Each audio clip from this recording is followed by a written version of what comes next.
क्या बोला गया? बेहुदा औरत। जी हाँ, हो तुम। ठीक है, दूसरी बात, हंसने वाली बात, क्योंकि तुम्हारे ही जो पीआर पैनल है, अंधभक्त है, उन्होंने बताया कि तुम बहुत बड़े डिप्रेशन में हो और तुम्हें कुछ समझ में नहीं आ रहा है। इसका वो जवाब था कि खिलखिलाती हुई महिला डिप्रेशन में कैसे आ गई। ठीक है, और सुनो, अब तीसरी बात का जवाब, कोई किसी के पेटीकोट संभाले, साड़ी संभाले, कुछ भी संभाले, मुझे फर्क ही नहीं है, मुझे फर्क ही नहीं है। और रही मूंछों की बात, मैंने मूंछें मुड़वाने की खुद ही तुझे बोल दिया कि मत मुड़वा, तुझे काम आएंगी बार बार चेक करने में।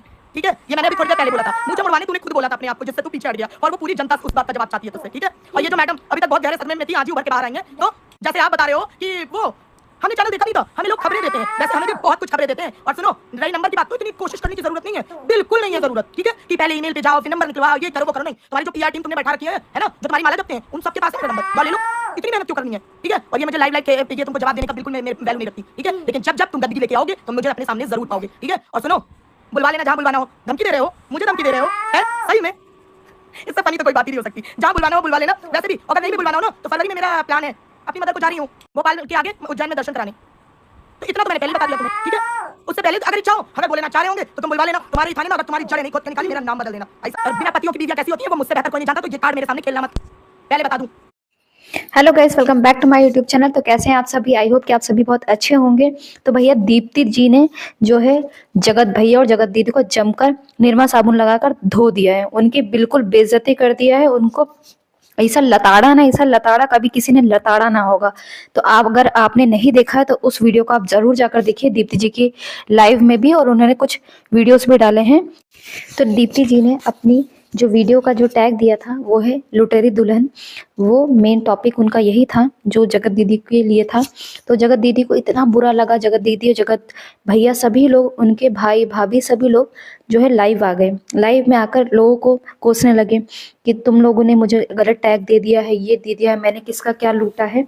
तो सुनो, तुम्हें इसलिए लुटेरी दुल्हन उन्होंने टैग दिया था क्योंकि जब सचिन ने यानी टुचिन भैया ने हमारे जब लाइव करके तुम्हारी पूरी पोल खोली थी और तुम्हारे बारे में एक एक चीज़ें, तुम्हारी चैट्स वगैरह सबके सामने लाई थी, तब उन्होंने कहा था कि तुमने उनसे ये कहा था कि मैंने इस घोचू से यानी इस जो है सुमित से इंगेजमेंट करके 15 लाख तो कमा लिए हैं।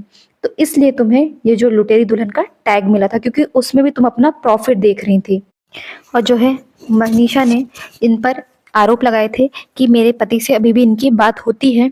तो इस बात का भी जो डिटेल्स थी लोगों ने मांगा, यानी जो सरिता जेठू ने डिटेल्स मांगी थी, तो उन्होंने अभी तक डिटेल्स नहीं दी थी। उसके बाद कह दिया कि मेरा अब कोई भी लेना देना नहीं इस जो भी कंट्रोवर्सी से, तो मैं अब इसमें कुछ भी नहीं बोलूँगी।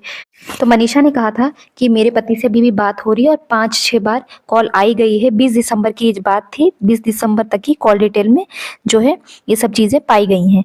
तो देखिए, जब 20 दिसंबर के पहले की बात है ये, तो तुम्हें तब जवाब देना चाहिए था। अब क्या कर रही हो तुम? तब तक सो रही थी, तुम क्लीन चिट का इंतजार कर रही थी, जो कि तुम्हारी बात हो चुकी थी जगत भैया से। अब उन्होंने क्लीन चिट दे दिए तुम्हें, तो अब उसी का टैग लगाकर घूम रही हो कि मैंने तो कुछ किया ही नहीं है, देखो मुझे तो क्लीन चिट मिल गई है। और जब मनीषा ने जो है भोपाल में इनकी भाई से कॉल करके कहा था कि तुम्हारी बहन देखो मेरे पति से बात करे, तब उनके भाई का ये कहना था कि उसके पास नंबर कहाँ से आया, और किसी ने तो तुम्हारे घर से दिया होगा ना नंबर। तो देखिए भाई, अगर घर से किसी ने नहीं भी दिया और टुचिन ने ही कॉल किया था, तो एक बार जब तुम समझ गई कि सामने वाला तुम्हें जानबूझ के कॉल कर रहा था, तब तुम उस नंबर को ब्लॉक कर सकती थी, पर तुमने ब्लॉक क्यों नहीं किया? और ये जो कहती है ना कि एक विधवा को इस तरह से आप परेशान कर रहे हैं, मैं देखो कितनी तकलीफों में हूँ, तो ऐसा नहीं है भाई। हम देखो इस चीज़ का आप पे ये विरोध नहीं करते या आपको इस तरह से परेशान भी नहीं करना चाहते। आप ठीक है, आपके ऊपर भगवान ने परेशानी डाली है, लेकिन इसका मतलब ये नहीं थोड़ी है कि तुम उस चीज़ का फ़ायदा उठाओ। ऐसे बहुत से लोग हैं दुनिया में जो विधवाएं लेकिन अपने बच्चों को इज्जत से पाल रहे हैं, तो तुम भी पालो ना। तुम्हारे पास तो शॉप है, हर चीज़ है, फिर भी तुम्हें क्या ज़रूरत पड़ रही है दूसरे मर्द की? और अगर तुम्हें मर्द की ही ज़रूरत है तो आपके घर में भाई है, आपके पिताजी हैं, सभी लोग आपका सपोर्ट करने के लिए तैयार हैं। और अगर फिर भी आपको ऐसे मर्द की ज़रूरत है जो आपकी ज़रूरतें पूरे करे, तो आप शादी करिए ना। आप किसी को भाई बनकर इस्तेमाल क्यों कर रहे हैं? एक तरह से आप भाई भी बनाए हुए हैं, उसे उसका यूज़ भी करें, किसी का घर क्यों बर्बाद कर रही हैं? तो अगर आप किसी का घर बर्बाद करेंगे तो भगवान तो आपका घर बर्बाद करेगा ही ना। तो क्योंकि हम जो चीज़ें लोगों को देते हैं वही चीज़ हमें लौट कर मिलती भी है, ये कर्म का जो है फल होता है।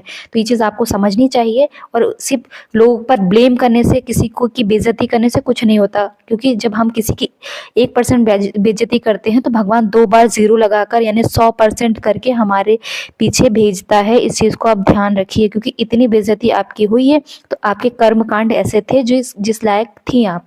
ठीक है, तो यदि ये वीडियो अच्छा लगे तो प्लीज़ चैनल को लाइक शेयर सब्सक्राइब जरूर करें। धन्यवाद।